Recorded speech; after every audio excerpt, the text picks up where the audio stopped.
जेवढी जास्त भक्ती करता तेवढे घरात भांडणं, हे दुःख, वादविवाद का होतात? कारण ऐकून आश्चर्य वाटेल. नमस्कार मित्रांनो. खूप भक्ती करता पण घरात शांती नाही. दररोज पूजा करता तरीही भांडण का थांबत नाहीत? चूक नक्की कुठे होती? भक्तीत की घराच्या वातावरणात? आज जाणून घ्या हे रहस्य, जे तुमचं आयुष्य बदलू शकतं. आज मी तुम्हाला एक असा विषय सांगणार आहे जो प्रत्येकाच्या घरात घडतो, पण कोणी स्पष्टपणे समजून घेत नाही. आपण मनापासून भक्ती करतो, जप करतो, पूजा करतो, देवाला नैवेद्य दाखवतो, पण तरीही घरात भांडणे का होतात? दुःख का वाढतं? मनाला शांती का मिळत नाही? हा प्रश्न तुमच्या मनातही नक्कीच आला असेल. आणि आज याच प्रश्नाचं उत्तर आपण अतिशय प्रेमाने आणि समजून घेणार आहोत आणि जाणून घेणार आहोत. सर्वात आधी एक गोष्ट समजून घ्या. भक्ती म्हणजे फक्त देवासमोर दिवा लावणे नाही. भक्ती म्हणजे फक्त माळ जपणे नाही. भक्ती म्हणजे मनाची शुद्धता, विचारांची स्वच्छता आणि घरातील वातावरणाची सात्विकता.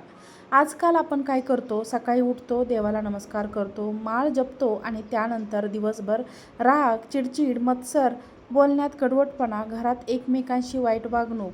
मग तुम्हीच सांगा, अशी भक्ती पूर्ण कशी व्हायची? स्वामी समर्थ नेहमी सांगतात, मन शुद्ध असेल तरच देव जवळ येतो. आता मी तुम्हाला भक्तीचे 3 प्रकार खूप सोप्या भाषेत सांगते. पहिला प्रकार आहे बाह्य भक्ती, म्हणजे आपण जे करतो, पूजा आरती, मंदिरात जाणे, ही चांगली गोष्ट आहे, पण ही फक्त सुरुवात आहे. दुसरा प्रकार आहे मानसिक भक्ती, म्हणजे आपल्या मनात सतत स्वामींचे स्मरण असणं, पण इथे चूक करतो. आपण जप करतो, मनात नकारात्मक विचार असतात, कोणाबद्दल राग असतो, कोणाबद्दल मत्सर असतो. आणि तिसरा सगळ्यात महत्त्वाचा प्रकार आहे कर्मभक्ती, म्हणजे आपल्या घरातील वातावरण, आपले वागणे, आपले कर्म जर हे शुद्ध नसेल तर कितीही जप केला तरी त्याचा पूर्ण परिणाम आपल्याला फळ मिळत नाही. आता तुम्ही विचार करत असाल की मग एवढी भक्ती करूनही घरात भांडणे का होतात? तर याचं खरं कारण आहे आपल्या घरातील वास्तुदोष.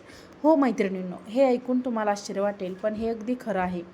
जिथे जिथे वास्तू बरोबर नसते तिथे भक्तीचा पूर्ण परिणाम मिळत नाही, कारण घरातली ऊर्जा बिघडलेली असते. आता आपण एक एक करून समजून घेऊया. सर्वात महत्त्वाचा कोपरा म्हणजे ईशान्य कोपरा.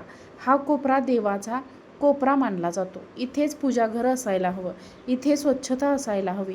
पण अनेक घरामध्ये काय असतं, या कोपऱ्यात कचरा ठेवलेला असतो, वॉशिंग मशीन असतं, काहीतरी जड वस्तू ठेवलेल्या असतात. त्यामुळे काय होतं, घरातील सकारात्मक ऊर्जा अडते आणि त्याचा परिणाम म्हणून घरामध्ये भांडणे, वादविवाद वाढतात. मन अस्वस्थ होतं. दुसरा कोपरा आहे नैऋत्य दिशा. ही कोपरा संबंध आहे, नवरा बायकोचं नातं, एकमेकांतील प्रेम या कोपऱ्यावर अवलंबून असतं. जर इथे कचरा असला, तुटलेल्या वस्तू असतील तर घरात सतत वाद होणारच. छोट्या छोट्या गोष्टींवरून भांडणं होतात.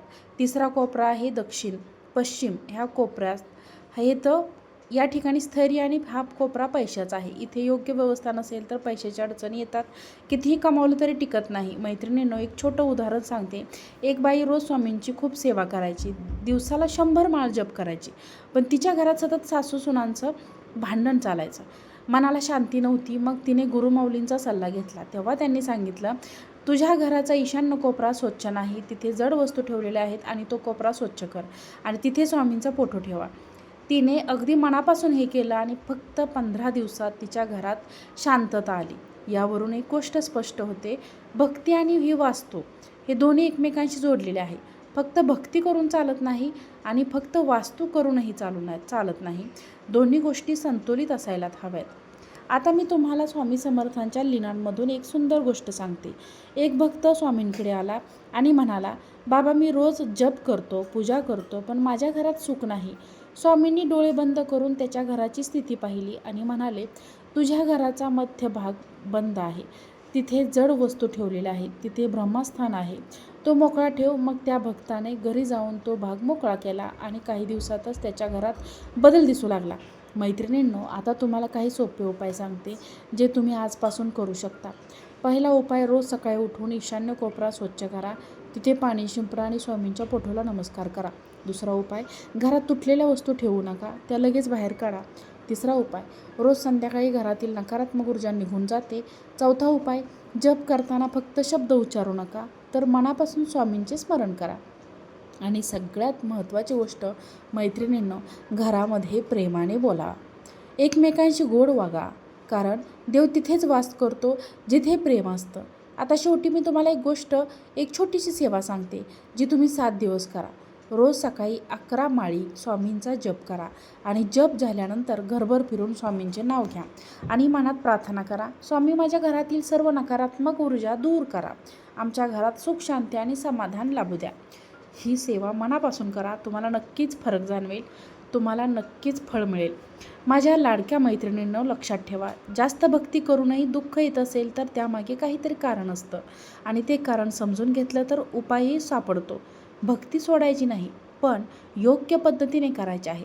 पण आपलं मन शुद्ध ठेवायचं आहे, घर स्वच्छ ठेवायचं, स्वामींवर पूर्ण विश्वास ठेवायचा. मैत्रिणींनो, आता शेवटी मी तुम्हाला अजून एक खूप महत्त्वाची गोष्ट प्रेमाने सांगते, जे अनेक जण दुर्लक्ष करतात आणि त्यामुळेच भक्ती करूनही त्यांना पूर्ण फळ मिळत नाही. आपण देवाची पूजा करतो, पण घरात मोठ्यांचा आदर करतो का, हे स्वतःला विचारायचं आहे. कारण गुरुमाऊली सांगतात, जिथे आईवडिलांचा अपमान होतो तिथे देव कधीही टिकत नाही. तुम्ही कितीही माळ जपा, कितीही आरती करा, पण जर घरात वडीलधाऱ्यांचा आवाज दाबला जात असेल, त्यांना दुखावलं जात असेल, तर त्या घरात शांतता येत नाही. तसेच दुसरी एक महत्त्वाची गोष्ट म्हणजे अन्नाचा आदर करा. मैत्रिणींनो, अनेक वेळा आपण अन्न वाया घालवतो, उगाचच टाकून देतो. पण लक्षात ठेवा, अन्न म्हणजे लक्ष्मीचं रूप आहे. जिथे अन्नाचा अपमान होतो तिथे पैशाची अडचण कधीच संपत नाही. त्यामुळे जेवढं लागेल तेवढंच वाढा आणि अन्न नेहमी कृतज्ञतेने घ्या.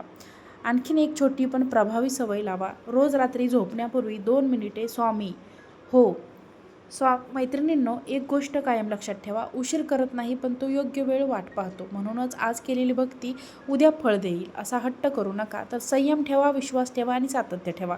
स्वामी समर्थ तुमच्या प्रत्येक प्रयत्नाकडे पाहत आहेत आणि योग्य वेळी ते नक्कीच तुमच्यावर कृपा करतील. ही छोट्या छोट्या गोष्टी जर तुम्ही आयुष्यात आणल्या, तुमची भक्ती नक्कीच फळ देईल आणि तुमच्या घरात सुख शांती आणि समाधान कायम राहील. आजचा हा विषय तुम्हाला कसा वाटला नक्की कमेंटमध्ये सांगा आणि तुमच्या घरातही अशी समस्या असेल तर हे उपाय करून बघा. तुमचा अनुभव नक्कीच कमेंटमध्ये शेअर करा. तुमच्या कुटुंबावर सदैव स्वामींची कृपा राहो. श्री स्वामी समर्थ. व्हिडिओ आवडला असेल तर व्हिडिओला लाईक करा, चॅनलला सबस्क्राईब करा आणि हा व्हिडिओ जास्तीत जास्त लोकांना शेअर करा. आजचा व्हिडिओ पाहिल्याबद्दल धन्यवाद. श्री स्वामी समर्थ.